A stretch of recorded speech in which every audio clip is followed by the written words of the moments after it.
नमस्कार, मैं हूं के उपाध्याय और आप देख रहे हैं जनता टीवी। उत्तर प्रदेश की सियासत में नैरेटिव बदल चुके हैं। पिछले एक हफ्ते में जो नैरेटिव सेट हुए हैं वे अलग तरह के हैं।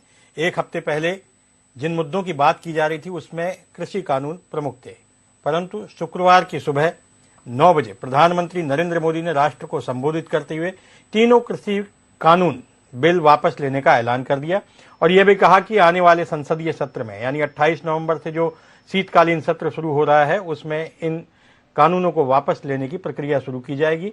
एक कमेटी भी बनाई जाएगी जो एमएसपी पर तय करेगी कि एमएसपी का निर्धारण किस तरीके से किया जाए। इसके अलावा इस बीते हफ्ते में डिफेंस कॉरिडोर की भी स्थापना हुई। प्रधानमंत्री नरेंद्र मोदी 3 दिन लखनऊ में रुके। जाहिर है, प्रधानमंत्री 3 दिन अगर किसी स्टेट में रुकते हैं तो उसके मायने होते हैं।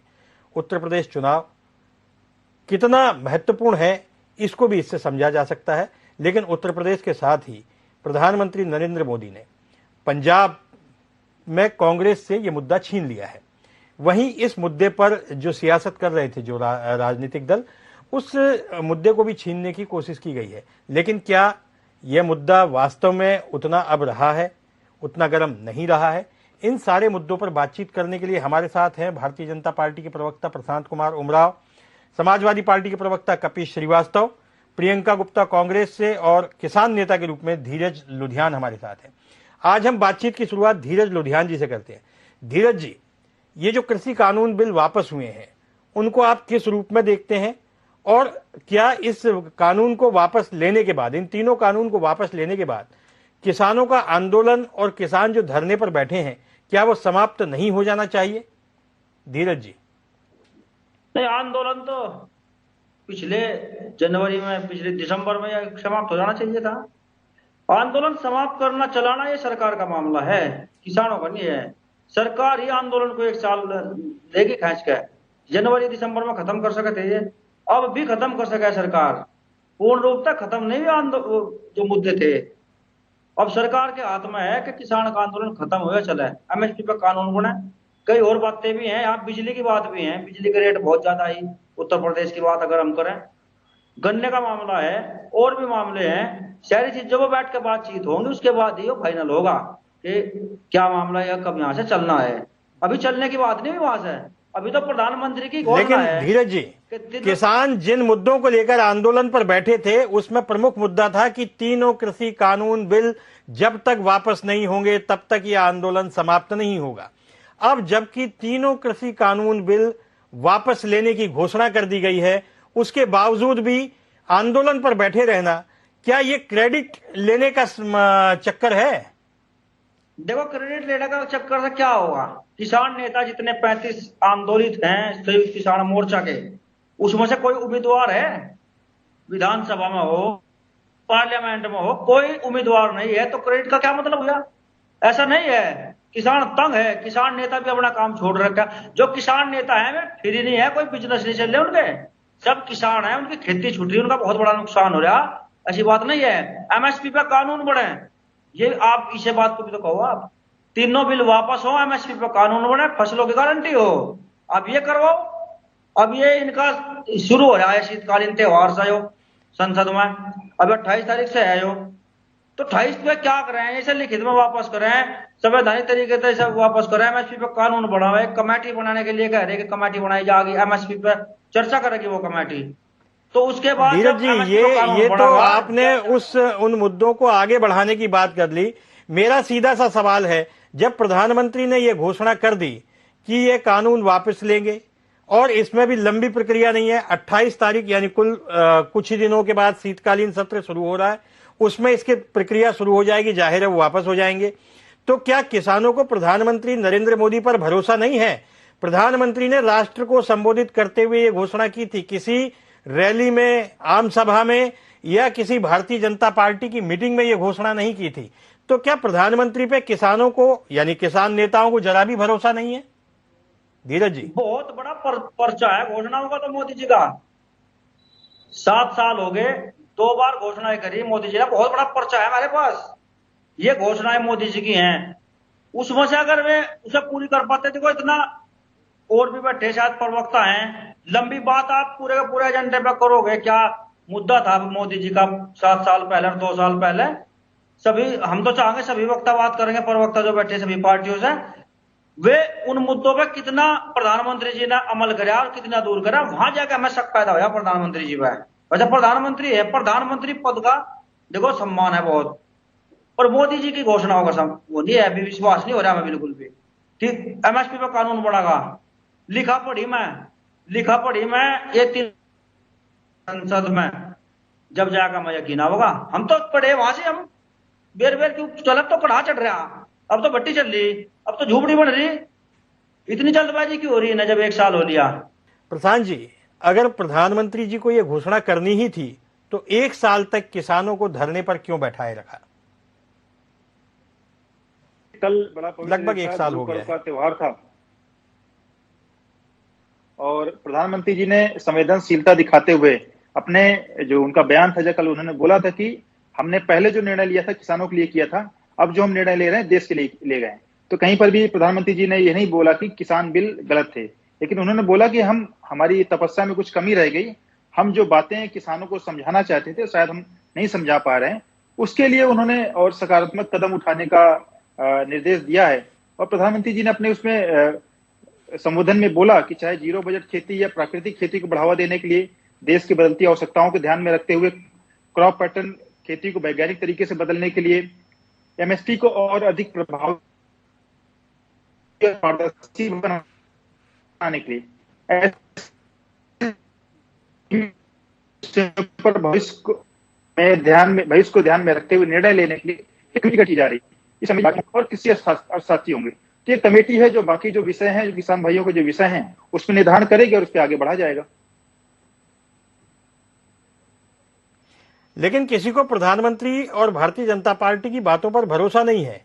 किसानों का आंदोलन अभी भी जारी है और क्या कोई पहल होगी? जैसे कल कुछ किसान नेताओं की बातचीत में सुन रहा था, उन लोगों का कहना है कि सरकार हमसे बात करे, सरकार ने हमसे बात नहीं की। तो ये कहीं ना कहीं कम्युनिकेशन गैप है। तो ऐसा नहीं लगता कि अभी जो है मुद्दा जैसा समझ रहे थे उतनी जल्दी समाप्त हो जाएगा? वो समाप्त हुआ नहीं है प्रधान जी। देखिए, कानून चूंकि संसद में बना था तो प्रधानमंत्री जी ने बोला है कि 29 नवंबर को नया parliament session, winter session start हो रहा है, तो संसद के माध्यम से रिपील किया जाएगा। 29 नवंबर आने वाला, 1 सप्ताह की बात है, संसद में कानून रिपील होगा और एक कमेटी बनेगी। उसके बाद जो चीजें सामने आएंगी, देश के सामने भी आएंगी, किसानों के सामने भी आएंगी। ठीक है प्रियंका जी, आप इसको किस तरीके से देखती हैं? प्रियंका गांधी ने आज पत्र भी लिखा है प्रधानमंत्री नरेंद्र मोदी को। उन्होंने ट्वीट किया है कि अगर किसानों के हित सोचते हैं तो 700 किसान जो इस आंदोलन के दौरान जिनकी मृत्यु हुई उनके बारे में भी कुछ निर्णय किया जाए। इसके अलावा अजय कुमार मिश्रा का उन्होंने इस्तीफा मांगा है क्योंकि उन्होंने उनका मानना है कि उनका पुत्र जो है किसानों के जो लखीमपुर में जो कांड हुआ था उसमें शामिल था। तो आप इसको किस रूप में देखती है? आपको लगता है कि पंजाब में, उत्तर प्रदेश में कांग्रेस से एक मुद्दा छिन गया है? क्योंकि भारतीय जनता पार्टी जाहिर है इतनी आसानी से नहीं, अभी तो शीतकालीन सत्र है और इसमें यह मुद्दा गरमाएगा।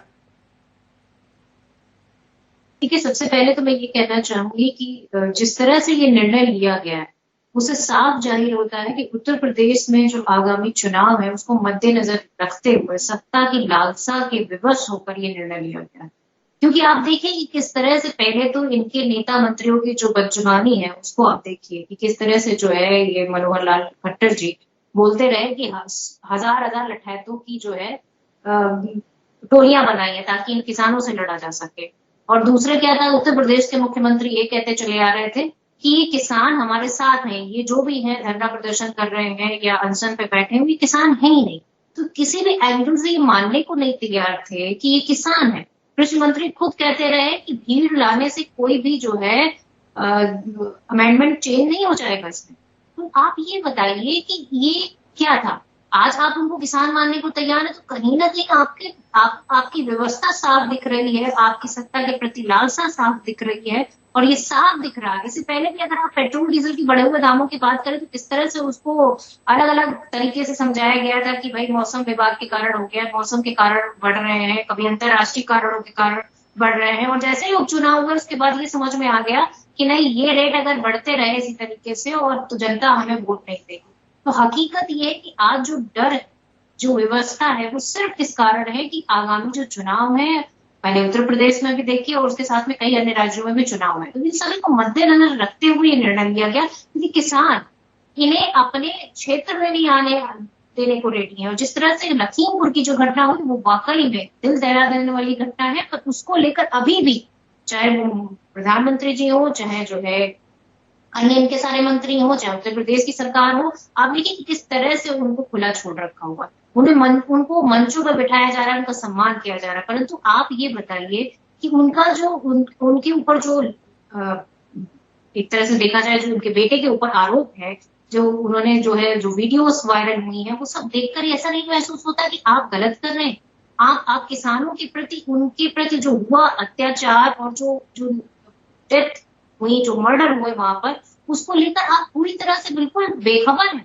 आपने अपने पद पर अभी तक सब बने हुए हैं, वो अभी जो गृह राज्य मंत्री हैं वो बने हुए हैं। अगर आप बताइए कोई गृह राज्य मंत्री के पद पर बना रहेगा तो कैसे आप मान सकते हैं कि जांच जो है पूर्णतः जो है साफ सुथरी जांच होगी और उसमें न्याय मिलेगा? ये संभव नहीं है। आपको सबसे पहले तो आपको एक्शन लेना पड़ेगा, आपको उनके साथ मंच शेयर करने बंद करने पड़ेंगे, तब ज्यादा कहीं दिखेगा कि आप सीरियस हैं। लॉ एंड ऑर्डर की बात करते हैं, कपीश जी से सवाल ले लेते हैं। कपीश जी, मेरा सवाल आपसे था, उस समय आपकी आवाज थोड़ी धीमी आ रही थी। सवाल वही है, सवाल यह है कि क्या पश्चिम में समाजवादी पार्टी की उम्मीदें थोड़ी अब धूमिल पड़ गई हैं? क्या समाजवादी पार्टी के हाथ से मुद्दा छिन गया है? क्योंकि जिस जोशो खरोश के साथ आरएलडी के साथ समझौता समाजवादी पार्टी ने किया था, वह मुद्दा इस घोषणा के बाद समाप्त होता हुआ दिख रहा है। कपीश जी। उपाध्याय जी, जब हमारे संसद के इलेक्शन थे 2019 में, और उस समय भी रालोद हमारे एक हिस्सा थी, हम लोगों मिल करके गठबंधन में चुनाव लड़े थे, तो क्या उस समय भी ये किसान आंदोलन चल रहा था? हमारे पार्टी के जो भी गठबंधन हो रहे हैं, जो भी छोटी पार्टियां हैं, उनको हम साथ लेकर के चलने की बात कर रहे हैं, तो ये बात तो किसान आंदोलन से पहले से तय था और उसको अमली जामा हम लोग पहना रहे हैं, तो उससे क्या फर्क पड़ता है? बात यह रह गई कि किसान आंदोलन के बूते विपक्ष नहीं बैठा है, किसान आंदोलन न विपक्ष का खड़ा किया हुआ है, यह किसानों का आंदोलन है। अब किसान ने आंदोलन किया जिसको 14 महीने तक योगी और मोदी सरकार ने बैठा के प्रताड़ित किया, और अब जब इलेक्शन का समय आ गया है, उत्तर प्रदेश तो खुद ही स्वयं 4-5 छोटे राज्यों के बराबर है, तो इनको लगता है कि उत्तर प्रदेश से जो रास्ता दिल्ली की गद्दी तक जाता है वो डगमगा जाएगी गद्दी, तो आज ये जो है किसानों की मांग मान रहे हैं। लेकिन हमें आप एक बात बताइए कि 700 किसानों को शहीद करने के बाद हमारे प्रधानमंत्री को यह बुद्धि आई कि वो हमारे किसानों को समझा नहीं पा रहे हैं, यानी कि हमारे किसान इतने नासमझ हैं या उनकी समझ इतनी अल्प हो गई है कि हमारे प्रधानमंत्री जी की पूरी तपस्या ही भंग हो गई।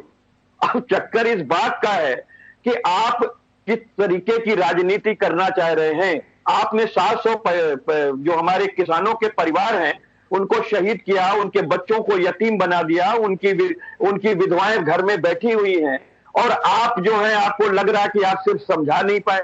अरे हमारे किसान भी पढ़े लिखे हैं, उनके नेता भी पढ़े लिखे हैं, पूरे देश की जीडीपी और इकोनॉमी को समझने वाले नेता उसमें बैठे हुए हैं, और आप कह रहे हैं आप समझा नहीं पाए। 3 काले कानून आप अपने मित्रों के लिए लाए, और वो मित्र जब आपसे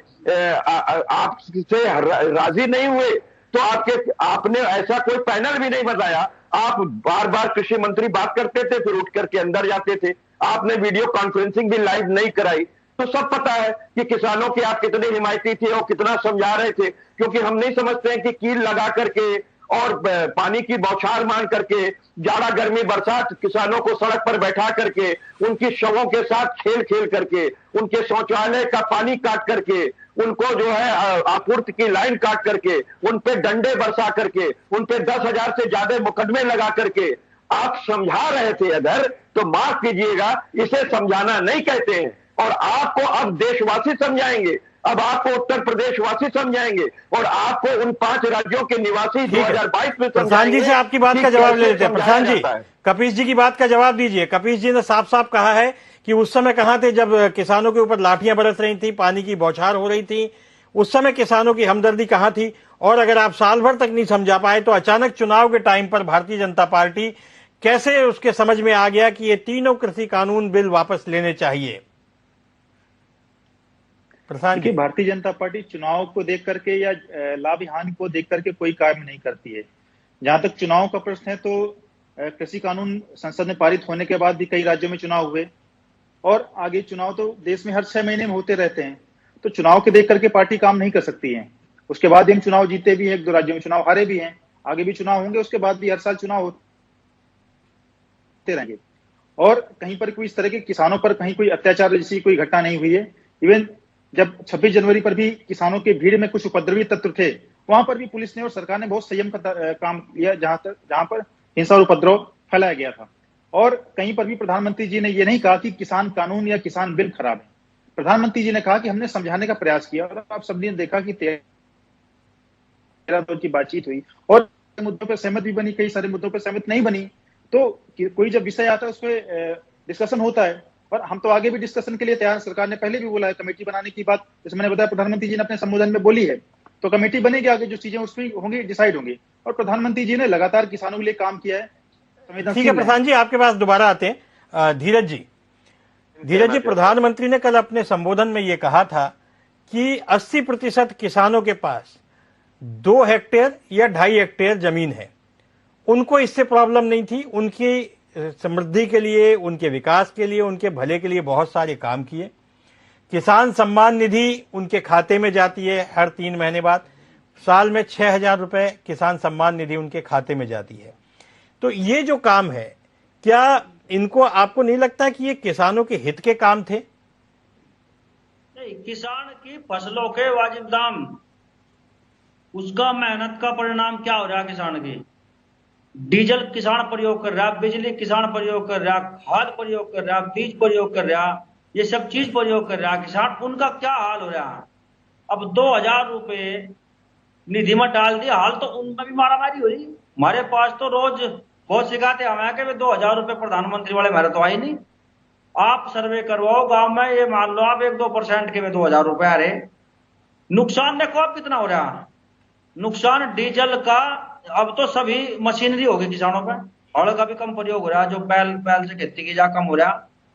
डीजल देखो कहां चलेगा। बिजली बहुत ज्यादा हाई रेट हो रहे, दबाव के रेट हो रहे। देखो अब आप गैस सिलेंडर ले लो, सिलेंडर फ्री कर दिए। धीरज जी, मैंने वह समय भी देखा है जब बिजली मिलती ही नहीं थी। धीरज जी, बिजली मिलती नहीं थी, अब उत्तर प्रदेश में बिजली है, बिजली आएगी तो बिल तो देना पड़ेगा। अब आपकी समस्या क्या है?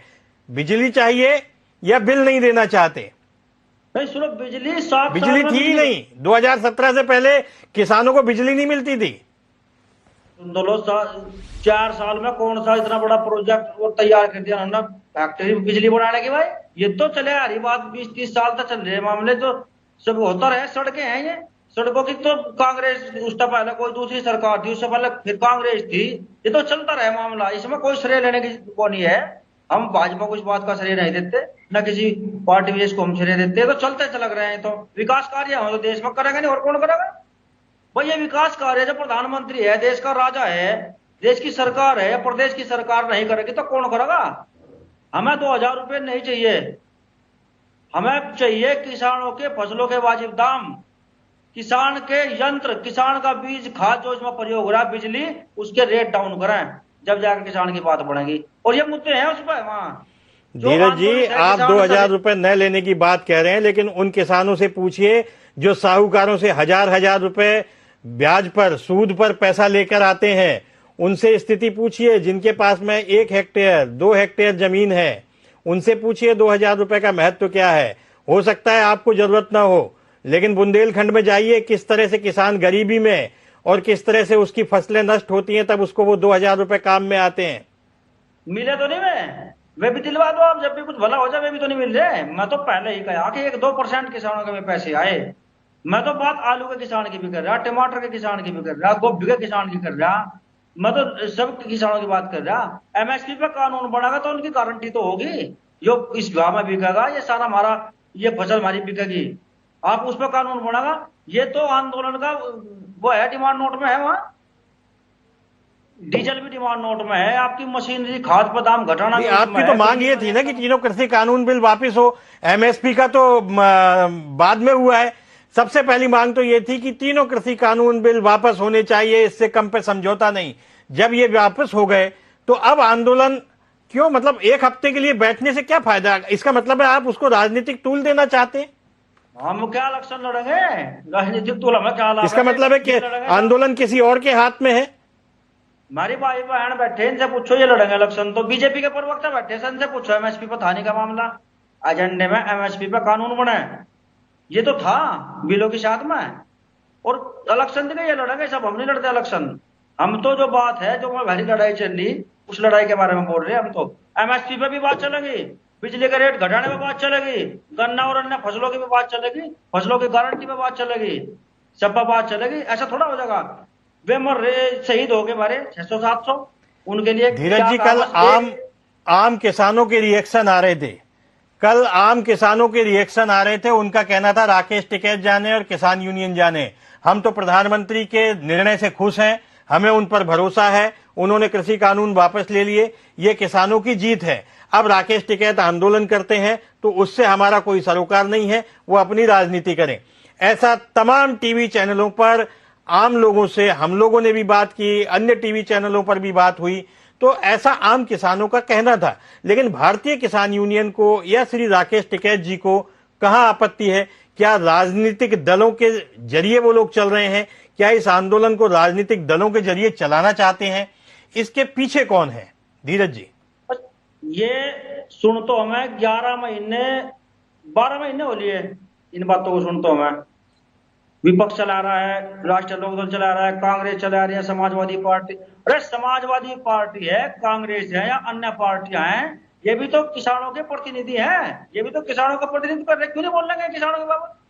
बोले ये बोल लेंगे तो जहर बोलेंगे। भाई हम तो इन्हें इनकी खुशामद कर रहे हैं, भाई तुम आंदोलन में आना करो। जब ये मुद्दा बड़ा है किसानों का तो भला भारतीय किसान यूनियन कौन सी पार्टी के साथ में है? भारतीय किसान यूनियन उत्तर प्रदेश में किस पार्टी के साथ में है? अगर भारतीय किसान यूनियन से पूछा जाए कि वह किस राजनीतिक दल को किसानों का हितैषी मानती है, तो वह किसी एक राजनीतिक दल का नाम बताएं। क्या आप बता सकते हैं? नहीं, क्यों हम क्यों किसके हितैषी होते हैं? अरे जिसका जहां जी में मर्जी आवे वोट वहां करे, कोई किसी की नहीं मानता, ना कोई कहता, ना टिकैत साहब ना आज तक कोई घोषणा करी क्या फला को वोट दो फला को वोट दो, ना करने के। हमारा मैटर है किसानों की लड़ाई से। ये 3 बिल वापस ले ले, एमएसपी पर कानून बना दे, लड़ाई बंद थोड़ा हो जाएगी। उसके बाद भी लड़ाई तो फिर भी चलती रहेगी सरकारों से, मुद्दों पर लड़ाई चलती रहेगी। और आप ये कह रहे किसान कुछ कह रहे, सरकारी पंचायत हुई थी मुजफ्फरनगर में, सरकारी पंचायत बताओ, सरकारी पंचायत भी हो रहेगा। सरकार द्वारा पैसा खर्च करके पंचायत करी गई थी, बिल्कुल सही बता कहा था। एक वहां पे उसमें है, कौन सा मैदान है वो, उसके आसपास ही है गाजीपुर बॉर्डर के, वहां पे किसान बुलाए गए खर्चा करके। चंद्रमोहन गुरुजी जिनकी मान्यता बहुत है, हम तो उन्हें भी सलाह दे कि आप ऐसे कदम ना उठा करो सरकार के। तो सरकार ने भयभीत कर दिए, कोई मुकदमे होंगे उन पर, डरा दिया उन्हें चंद्रमोहन को कि आपको जनता लेकर आनी है, वे किसान बना कर लाने हैं आपको। इस तरह के ड्रामे क्यों कर रहे भाई? ये 12 महीने ये हत्यारे हैं 700 किसानों के शहीद हो गए। जो लखीमपुर में कांड ना होता 700 में नहीं शहीद होते। ये तो हत्यारे हैं, उन पर कुछ भी नहीं बोल रहे हैं। उनको तो बोल रहे, उनका परिवार भी था, उनके छोटे बच्चे। ठीक है धीरज जी। कपीश जी, आप क्या चाहते हैं? क्या ये चुनाव तक ये आंदोलन चलना चाहिए? नहीं, हमारे चाहने ना चाहने से क्या मतलब है, क्योंकि ये हमारा आंदोलन ही नहीं, ये तो किसानों का आंदोलन है, राजनीतिक दलों का आंदोलन नहीं। ये तो सरकार तय करे और हमारे किसान तय करें। जो संयुक्त किसान मोर्चा है उनकी बैठक बुला लें प्रधानमंत्री जी और स्वयं। अरे प्रधानमंत्री जी हमारे देश के किसानों के भी हैं, उनको किसी और मंत्री पर विश्वास भी नहीं करना चाहिए, क्योंकि हमारे प्रधानमंत्री जी तो महान है। और वो अगर सीधे बात करते तो शायद समझा भी लेते, तो वो तो बाइफरकेट बात कर रहे थे। मंत्री जी बात करते थे प्रधानमंत्री जी से, फिर प्रधानमंत्री जी बात करते थे अडानी अंबानी से, फिर मीटिंग खत्म हो जाती थी तब तक। तो हम तो सीधी बात कर रहे हैं कि प्रधानमंत्री जी और किसान बैठ जाएं और एक मीटिंग कर लें, और मीटिंग में वीडियो कॉन्फ्रेंसिंग करा दिए, बाकायदा लाइव वीडियो करा दिया जाए कि हमारे किसान क्या कह रहे हैं, हमारे प्रधानमंत्री जी क्या कह रहे हैं। देश देख ले, दूध का दूध और पानी का पानी। क्योंकि 700 जिन्होंने अपने परिवार के नौनिहाल खोए हैं, जिनका परिवार में बच्चे यतीम हो गए और पत्नियां विधवा हो गई, आप सोचिए उस परिवार का क्या दुख होगा जिन्होंने अपनों को खोया है। और जिन नेताओं की वजह से वो वहां आए थे, समर्थन दे रहे थे, उन नेताओं की हाल पूछिए जो उनको अपने साथ अपने नेतृत्व में लेकर के आए थे। दूसरी बात मैं कहता हूं, टहनी साहब की गिरफ्तारी क्यों नहीं? जब 120(b) के मुलजिम वो स्वयं है, क्यों नहीं उन्हें FIR के थ्रू 302 का मुलजिम बनाया जा रहा है? उनके लड़के के थ्रू क्यों?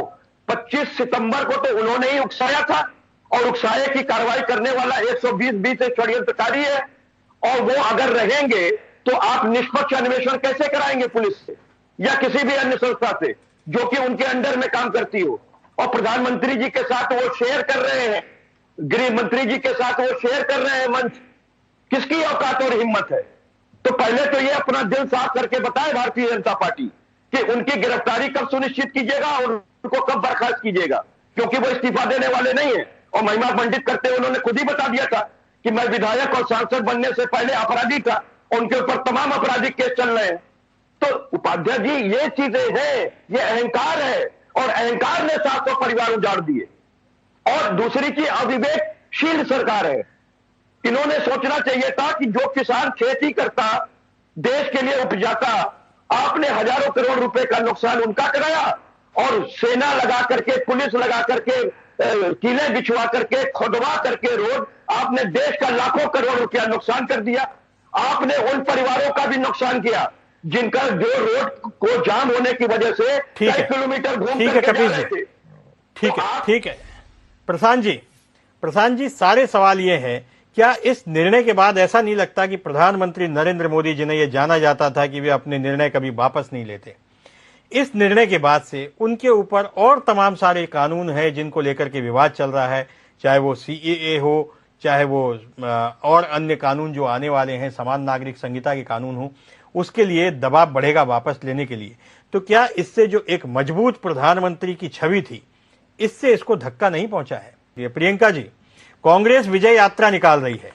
कांग्रेस ने इसे अपनी जीत बताया है कि उनकी मांग थी वह पूरी हुई है। आज कई जगह पंजाब में और कई अन्य जगह विजय यात्रा निकाली जा रही है, लेकिन कांग्रेस किसानों के आंदोलन को जिंदा रखना चाहती है, क्योंकि कांग्रेस के पास कोई और मुद्दा नहीं है। इसलिए वो चाहती है कि किसान बैठे रहें, किसी न किसी तरह से उसको उलझाए रहें। ये आरोप भी लगते रहे कि कांग्रेस का सपोर्ट जो है वो राकेश टिकैत को बैकडोर से है, तो राकेश टिकैत जो है वो कांग्रेस के कहने पे चल रहे हैं। ये दोनों विरोधाभास कैसे? अगर विजय यात्रा है तो आंदोलन समाप्त होना चाहिए, और यदि विजय नहीं है तो आंदोलन के साथ खड़े होना चाहिए। ये क्या है, स्थिति क्या है? क्या चुनाव के लिए विजय यात्रा है या फिर किसानों को आंदोलन पर बैठाए रखना चाहती है कांग्रेस? प्रियंका जी, मैं समझती हूँ उपाध्याय जी कि जिस तरह से विपक्ष किसानों के साथ शुरुआत से खड़ा रहा, उसमें सिर्फ कांग्रेस पार्टी नहीं थी, अन्य सभी पार्टियां भी किसानों के साथ खड़ी रही। तो मैं समझती हूँ कहीं ना कहीं किसान उस मुद्दे पर सही होंगे, तभी उनके साथ सारी अन्य पार्टियां एकमत। तो मैं समझती हूँ कि इस देश में किसानों की जो एक कहते हैं ना रीढ़ की हड्डी है किसान इस देश के लिए, तो आज अगर हम उसके साथ नहीं खड़े होंगे तो कल हम कहाँ जाएंगे? ये जो खाना हम अपनी थालियों में खाते हैं, किसानों की बदौलत ही मिल पाता है। आज हम देश पूरे विश्व में ये एक सर उठाकर जी पा रहे हैं कि आज हम इस लेवल पे पहुंच गए हैं कि हम खाना खुद तो खाते ही, बाकी अन्य देशों में भी खाना पहुंचाते हैं। तो ये एक सिर्फ इस वजह से हमारे अंदर एक कॉन्फिडेंस है क्योंकि हमारे देश में किसान काम करता है, वो अन्न उपज करता है, उसके बाद हमारी थालियों तक खाना पहुंचता है। तो उनसे वफादारी निभाने का इससे अच्छा कोई मौका नहीं हो सकता था। दूसरी बात मैं ये कहना चाहूंगी कि जिस तरह से मोदी सरकार के अन्य इससे पहले भी कृषि जो है भूमि अधिग्रहण बिल लेकर आए, जो पूरी तरह से जो है नकार दिया किसानों ने, तो किसान पूरी तरह से इनसे सेटिस्फाइड है ही नहीं। शुरुआत से लेकर आखिरी तक देखिए कांग्रेस पार्टी किस तरह से किसानों के साथ खड़ी रही, चाहे वो भूमि अधिग्रहण बिल हो, चाहे 3 काले कानून हो, जिसको लेकर हम पहले ही सहमत नहीं थे। 1 साल पहले माननीय राहुल गांधी जी ने कह दिया था कि ये बिल इन्हें वापस लेना ही होगा, और वो अन्य सभी जितने भी जानकार लोग। प्रियंका जी एक सवाल और है मेरा कि MSP को लेकर के लगातार बातें हो रही हैं। धीरज जी अभी कह रहे थे कि MSP पर कानून बनना चाहिए, MSP निर्धारित होना चाहिए। MSP को लेकर के तमाम सारी बातें सभी विपक्षी दल इस समय कर रहे हैं, लेकिन कांग्रेस की तो 70 साल सरकार रही है, तब MSP पर कानून क्यों नहीं बने? क्या 70 साल से किसानों की दशा बहुत अच्छी थी? क्या अगर वो किसानों की दशा आज है तो उसके लिए क्या कांग्रेस भी उतनी ही दोषी नहीं है जितनी आप इस समय भारतीय जनता पार्टी को दोषी बता रहे हैं। भारतीय जनता पार्टी को तो अभी मात्र 7 साल हुए हैं। देखिए उपाध्याय जी, मैं जिस तरह से कहना चाहूँ, जिस समय देश आजाद हुआ था उस समय हम यहाँ पर अनाज नहीं उपज करते थे, ये सबको पता है। लेकिन आज हम स्टैब्लिश हैं, लोगों के पास अपनी भूमि है, लोग अनाज उगाते हैं और सिंचाई की व्यवस्था है, हर चीज की व्यवस्था है। परंतु आज जब सरकार डबल इंजन की सरकार है तो खाद तक नहीं मिल पा रही किसानों को, लाइन में लगे लगे बेचारे दम तोड़ रहे हैं। आप उनकी जो अप्लायंसेस होते हैं, उनके जो यंत्र होते हैं, उस पर आप जीएसटी लेते हैं, उनकी बिजली सबसे महंगी है, आप उनको दे क्या रहे हैं? आप ये बताइए।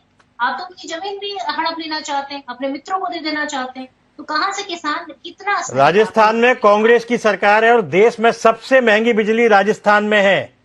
राजस्थान में कांग्रेस की सरकार है और देश में सबसे महंगी बिजली अगर कहीं है तो राजस्थान में है, और राजस्थान में ही पेट्रोल डीजल सबसे महंगा है। देखिए, ये मैंने आपको पहले भी कहा कि पेट्रोल डीजल की अगर बात की जाए तो एक्साइज ड्यूटी अगर कम होती तो ऑटोमेटिक सब जगह कम हो जाता है। उसका जो है आपने परिणाम देखा भी कि जब सेंट्रल ने एक्साइज ड्यूटी कम करी तो हर जगह पेट्रोल डीजल के दाम कम हुए।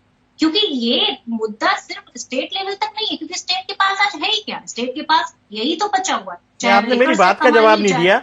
बिजली सबसे महंगी राजस्थान में, कांग्रेस के राज्यों में बिजली के दाम कम क्यों नहीं कर देते?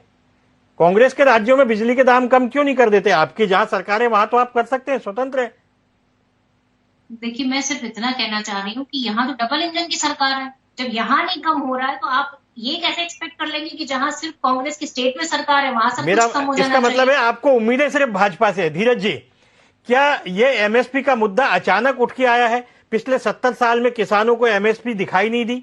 क्या अब सिर्फ ये राजनीतिक लड़ाई होने जा रही है? धीरज जी, फसलों की गारंटी कौन लेगा कि ये फसल फला जगह बिक जाएगी, इस फसल का रेट फला रहेगा? आप ये लड़ाई ये ना मानना कि पिछले नवंबर के महीने शुरू हुई थी। ये लड़ाई सितंबर 2018 जब हरिद्वार से क्रांति यात्रा चली थी और इसी गाजीपुर बॉर्डर पे रोक दी गई थी, ये जब से आंदोलन चला हुआ है। ये इसे आप मान लो 3 साल हो लिए।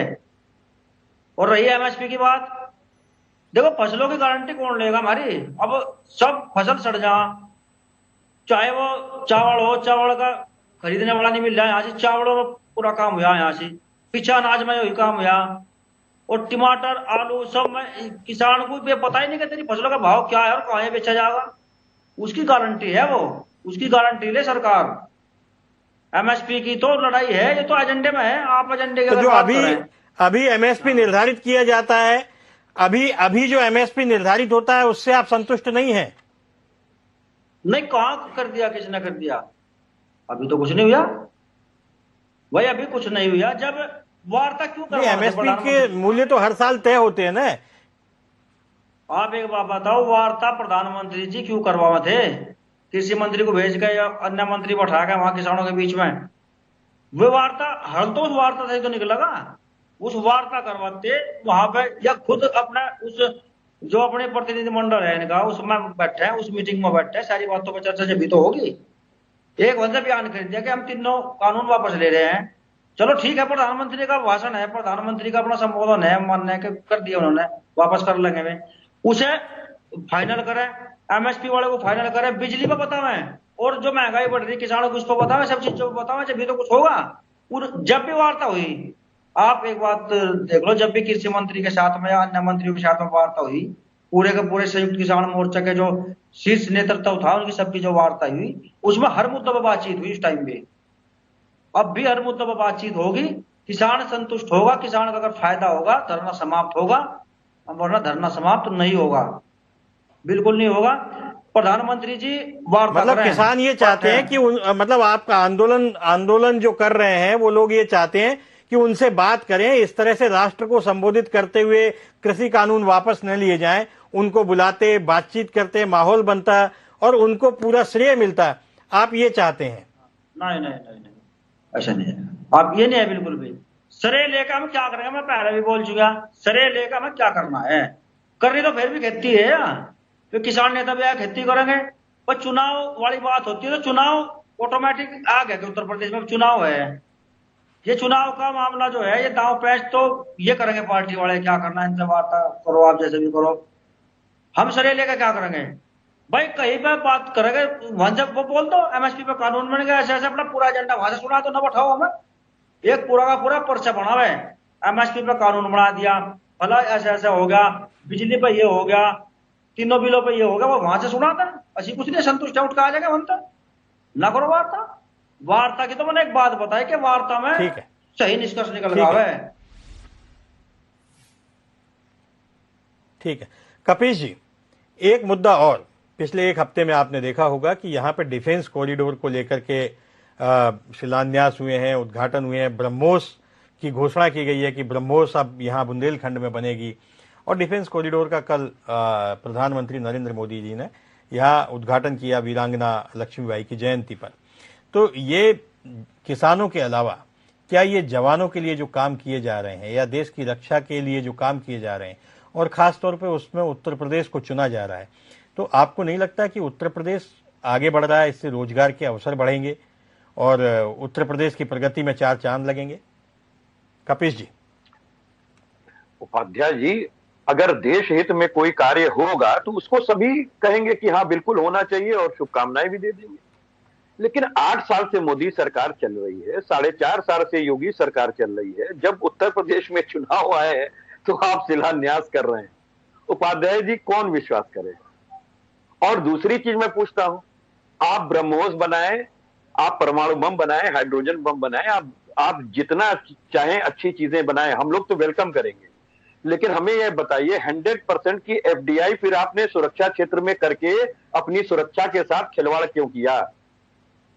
ये कैसे दो अर्थी बातें करते हैं। जैसे एक बार कहते हैं कि साहब नोट बड़े नोट होंगे तो उससे कालाबाजारी बढ़ेगी, इसलिए हम 1000 का बंद कर दे रहे हैं, उसके बाद 2000 का नोट छपवा देते हैं। किसी ने सरकार से पूछा कि साहब जब 1000 से ब्लैक मार्केटिंग हो रही थी तो 2000 से और ज्यादा होगी कि नहीं होगी? वो तो तकिए के नीचे आ जाएगा, कई लाख रुपए। तो ये गजब की सरकार है भैया, इसके हाथ पैर सर कहां पर लगे हैं तो ये तो पता ही नहीं है। 51 लाख करोड़ रुपए 7 वर्षों में इन्होंने अद्वितीय रूप से विश्व बैंक से उठा लिए कर्ज, और 65 साल की सरकार जिसमें अटल बिहारी जी की भी सरकार थी, कुल मिलाकर के 49 लाख करोड़ उठा था। और पूर्ववर्ती सरकारों ने ही डेवलपमेंट दिया।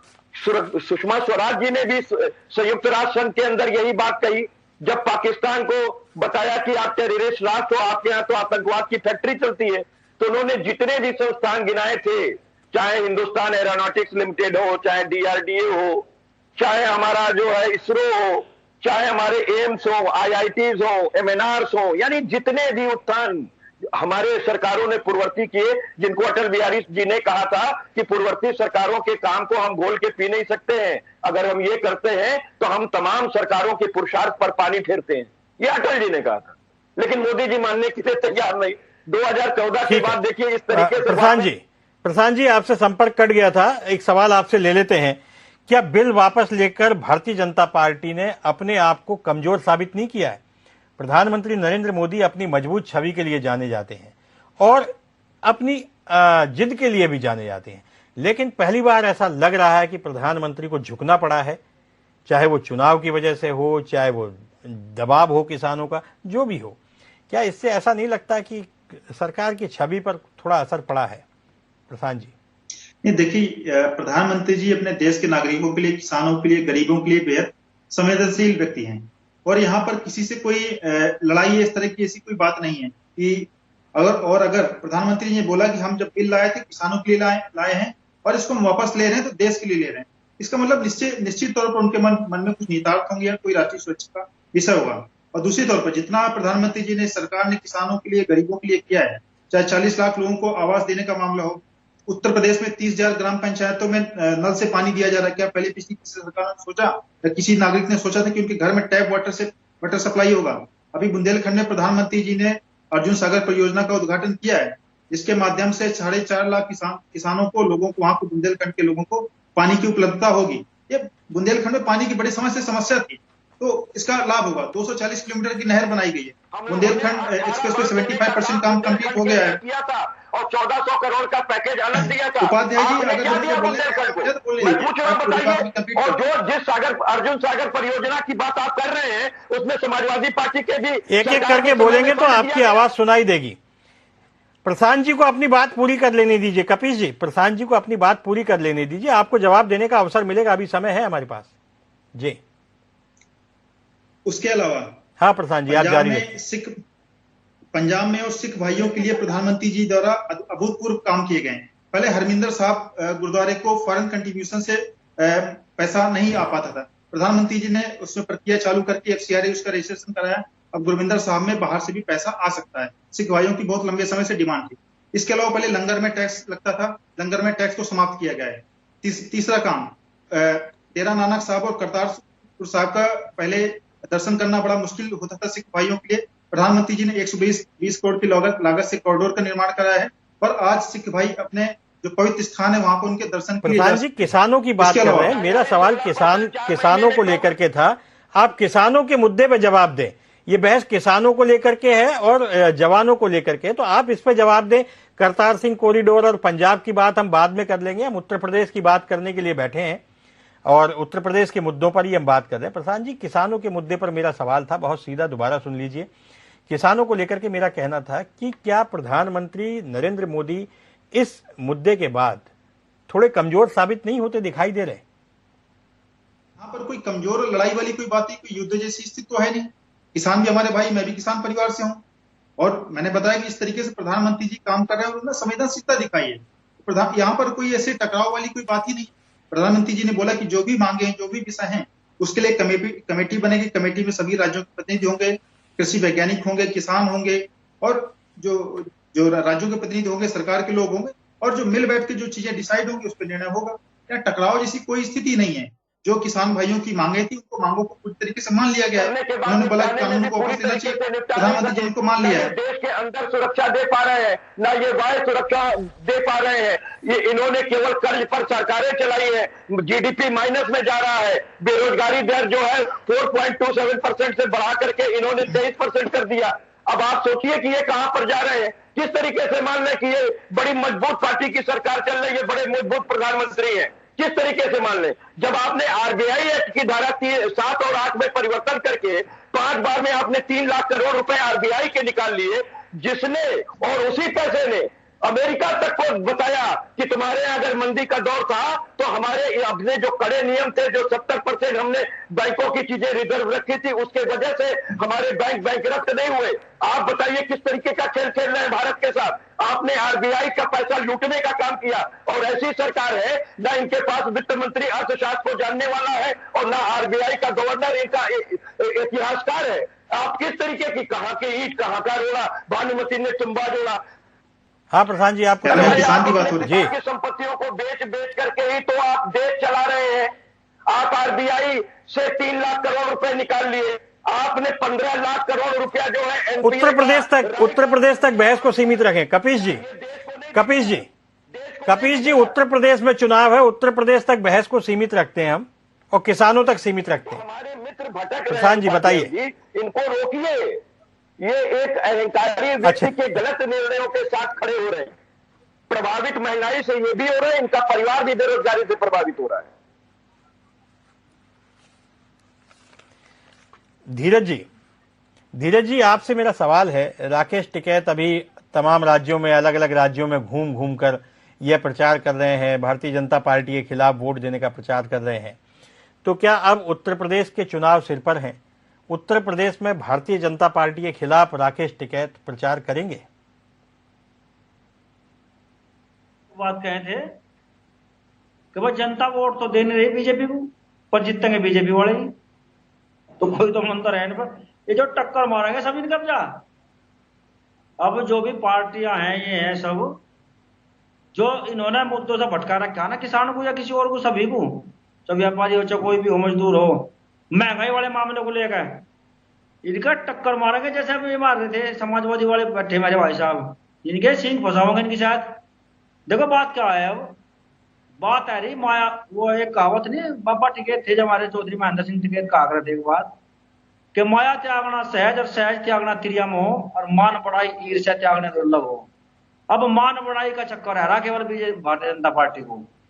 मान बढ़ाई थरी हो जा और ईर्ष्या लिए बैठे पार्टियों से, साथ के साथ किसानों से। अब मुट्ठी भर किसान खालिस्तानी किसान, पाकिस्तानी किसान, नकली किसान, असली किसान, मुद्दे थे इनके, इन लोगों के। चलो छोड़ दो, प्रधानमंत्री की हम सराहना करें, पढ़ाई करें कि उन्होंने तीनों कानून वापस ले लिए। वे फसलों की गारंटी ले लें, जो और बातें हैं बिजली पे वे कर ले, कुछ भी कर्ज पकड़ ले, जो भी बात है उन पर कर ले। और कौन कह रहा है? राकेश टिकैत जी तो कहीं प्रचार नहीं कर रहे बीजेपी को वोट न दो। राकेश टिकैत जी तो संगठन के प्रवक्ता हैं, किसानों के संगठन के प्रवक्ता है। 35 साल इस भारतीय किसान संगठन को हो गए। कांग्रेस के साथ भी लड़ाई हुई, समाजवादी सरकारों के साथ लड़ाई हुई, भारतीय जनता पार्टी के साथ लड़ाई हुई, बहुजन समाज पार्टी के प्रदेश में सरकार थी जब लड़ाई हुई। हमें तो लड़ना है, हम विशेष पार्टी तक किसी का पैर नहीं रख रहे, न विशेष पार्टी कोई हमारी विरोधी है, दुश्मन है। हमारी लड़ाई है मुख्यमंत्री से, प्रधानमंत्री से, वहां के मौजूदा हमारी पार्टी से लड़ाई नहीं है। आज सरकार बदल गई उत्तर प्रदेश में, कल सरकार बदल गई, लड़ाई तो किसानों की जारी रहेगी, उत्पीड़न थोड़ा होने देंगे किसानों को। माननीय टिकैत साहब, जो नरेश टिकैत जी राष्ट्रीय अध्यक्ष हैं भारतीय किसान यूनियन के, मैं साफ कह रहे एक बात को, पर प्रधानमंत्री जी का ठीक है, बहुत अच्छा लगा इनका निर्णय, पर निर्णय को अपने पलटाना, जुबान न पलटे, और जो और बातें हैं वे भी पूरी करें। अब मान सम्मान का चक्कर है, केवल वार्ता न करना। अभी वार्ता की बात बोल रहे थे कि सरे आपको मिल जा, वो सरे हम कहाँ कह रहे, समाजवादी पार्टी और कांग्रेस बसपा पर किसानों का प्रतिनिधित्व कर रहे हैं। भी हम मान्य है, किसानों की बात तो ये कहेंगे, अधिकार है कहने का इनका, एक धर्म भी है कहने का इनका, पर इन्हें कौन कह रहा है कि इन्हें शामिल करो। आप जो किसान नेता है उनसे पूछे, उनसे बातचीत करें, क्या मुद्दे हैं, कैसा क्यों करवाई पहले वार्ता 2-3 बार, ठीक है, 6-7 बार वार्ता। ठीक है धीरज जी, आपकी बात समझ गए। अब हमारे पास समय का अभाव है, मेरा सिर्फ इतना ही कहना है कि आप सब लोग हमारे साथ जुड़े, आपने बहस में हिस्सा लिया। अब ये राजनीतिक लड़ाई है, ये आप लोग देखें आपके नैरेटिव क्या होते हैं, आगे देखते हैं क्या होता है। आप सब लोगों का बहुत बहुत धन्यवाद, नमस्कार। ये थे किसानों का मुद्दा। किसानों के मुद्दे पर जिस तरीके से राजनीति गर्म हुई है, प्रधानमंत्री नरेंद्र मोदी के कृषि कानून बिल वापस लेने के बाद से अभी लगता नहीं कि यह मुद्दा बहुत जल्दी शांत होने वाला है या आंदोलनकारी अपना धरना समाप्त करने वाले हैं। राजनीतिक दल चाहेंगे कि यह मुद्दा गरमाया रहे, किसानों का मुद्दा गरमाया रहे, ताकि राजनीतिक लाभ उन्हें मिल सके। यह आने वाला वक्त बताएगा कि होता क्या है। 28-29 नवंबर को जब संसद में बिल पेश होगा, उसके बाद स्थितियां क्या होती हैं, संसद में जवाब क्या होते हैं, क्या एमएसपी पर कानून बनेगा, क्या सरकार गारंटी देगी, और जैसा कि कहा जा रहा है कि बिजली के बिल को लेकर के भी कोई समस्याएं हैं किसानों की, उन समस्याओं का समाधान होता है या नहीं। आप देखते रहिए जनता टीवी, समाचारों का सिलसिला जारी रहेगा। नमस्कार।